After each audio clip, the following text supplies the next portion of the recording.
ఏపీలో కౌంటింగ్ కు ఏర్పాట్లన్నీ పూర్తయిపోయాయి. తిరుపతి వెళదాం. తిరుపతిలో కార్తీక్ సిద్ధంగా ఉన్నారు, అలాగే అనంతపురంలో శ్రీనివాస్ సిద్ధంగా ఉన్నారు. ముందుగా మన శ్రీనివాస్ దగ్గరికి వెళదాం. శ్రీనివాస్, అనంతపురం వ్యాప్తంగా కౌంటింగ్ కు సంబంధించి ఎటువంటి ఏర్పాట్లు జరుగుతున్నాయి? హైపర్ సెన్సిటివ్ జోన్స్ ఏంటి? దేవి, మరి కొద్ది గంటల్లోనే కౌంటింగ్ ప్రారంభం కానుంది. ప్రధానంగా ఉమ్మడి అనంతపురం జిల్లాలో జేఎన్టీయూలో కౌంటింగ్ కేంద్రంతో పాటు హిందూపూర్ బిట్స్ కాలేజ్, అలాగే లేపక్షి గురుకుల పాఠశాలలో కౌంటింగ్ కేంద్రాలను ఏర్పాటు చేశారు. ప్రధానంగా అనంతపురం జేఎన్టీయూ కేంద్రంలో మనం కెమెరా విజువల్ చూపిస్తాను. 8 అసెంబ్లీ నియోజకవర్గానికి సంబంధించి ఓట్ల లెక్కింపు జరిగింది. అలాగే ఎంపీ స్థానానికి సంబంధించి ఓట్ల లెక్కింపు జరగనుంది. హిందూపూర్కు సంబంధించి 4 కాన్స్టిట్యున్సీలు పెనగొండ, కదిరి, అలాగే హిందూపురం, మరసిర నియోజకవర్గాల ఓట్ల లెక్కింపు జరిగింది. అలాగే లేపాక్షి గురుకుల పాఠశాలలో పుట్టపర్తి, ధర్మవరం ఓట్ల లెక్కింపు కొనసాగే విధంగా అధికారులు అన్ని ఏర్పాట్లు పూర్తి చేసే పరిస్థితి ఉంది.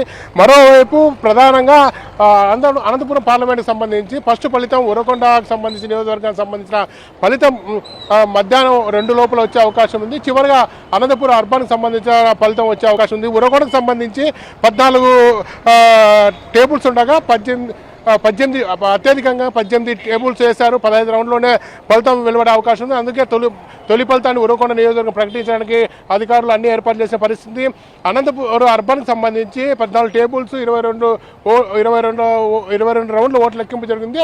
అలాగే పోస్టల్ బ్యాలెట్ లెక్కింపు దాదాపుగా 6,000 పైచిలకు ఓట్ల లెక్కింపు జరిగింది. మరోవైపు పోలీసులు కూడా గట్టి భద్రతా ఏర్పాట్లు చేసిన పరిస్థితి ఉంది. ప్రధానంగా జేఎన్టీయూ పరిసర ప్రాంతాలని పోలీసులు తమ ఆధీనంలో తీసుకున్నారు. 144 సెక్షన్ 30 యాక్ట్ అమల్లో ఉంది. మరోవైపు కేంద్ర బలగాలు సిఆర్పిఎఫ్, అలాగే ర్యాపిడ్ యాక్షన్ ఫోర్స్తో పాటు దాదాపుగా జేఎన్టీయూ ఆవరణంలోనే దాదాపుగా 1000 మంది పోలీసులు బందోబస్తు ఉండనున్నారు. Devi, yes, thanks for the live update Srinivas. మొత్తం జేఎన్టీయూ పరిధిలో కౌంటింగ్ టేబుల్స్ ఏర్పాటు చేశారు. 14 అసెంబ్లీ, 2 పార్లమెంట్ స్థానాలకు సంబంధించి కూడా